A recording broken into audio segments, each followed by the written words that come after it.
Okay, today I want to talk about the swinging monkeys and the spin-offs that we did from them. The swinging monkeys, the idea came from a company called Wild Republic. Had all these monkeys that looked like this. They weren't animated. They're just hanging monkeys.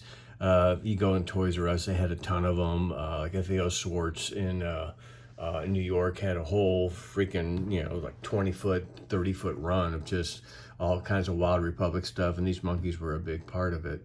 So basically I asked the engineers to, okay, let's animate it. And it took us a while to do it, so basically, the legs, we had to time the IC perfectly. So this leg would go up, and this leg would go up, and then, you time it so, when this leg went up, this leg going up doesn't stop the momentum. You had to do it right when it came down, and this leg would go up. And we got them spinning, pretty much, up to here and up to here. I mean, these things, not spin, swing. They swung pretty far.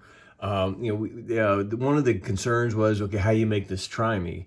And the original idea was to, I can't remember if the first one was to put it up here like we did on these Frogz, or the banner with the try-me, or put it down here. We did it one way at first, and then we switched it like, mid-run to the other way. I can't remember which way was first, but it was easily try-me. I mean, KB Toys did a ton of these things, and we sold them in quite a few other places too, but KB Toys was the big supporter of this program.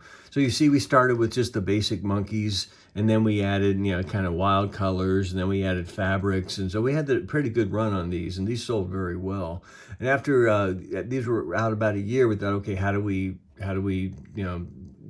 take advantage, how do we build on this? So we came up with the Frogz, and these Frogz, the legs move up and down, so these guys hop up and down, and we had a pretty good run with these. They weren't near as good as the monkeys, but we sold a lot of these hopping frogs. And then after we did the Frogz, and we tried one more swing at it, no pun intended, we did the swinging ballerinas. And it's kind of the same concept, where it, the legs move. So this the guy that ends up swinging pretty far. We sold these in. These didn't do that great compared to the swinging monkeys and the hopping frogs. They all had the same song. It was Music Box Dancer, which is a popular song at the time. It's just an instrumental that really fit, the ballerina look. Now, as far as these guys, the sound, these just had like just a monkey, that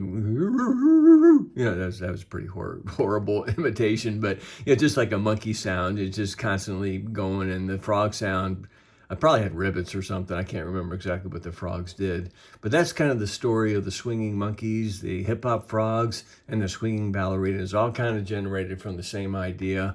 And just seeing as, just a plush piece that was in, a lot of stores. And also the swinging monkeys we also were in a lot of the parody shops in the airport. So for a few years, we sold a lot of these at the airport. So you walk in the airport, they had these, it's called parodies. They had the shops. Originally they had the non-animated monkeys, and after a while they just carried the animated monkeys, and we did a big job with them on that. So that's the story of the swinging monkeys. Thanks.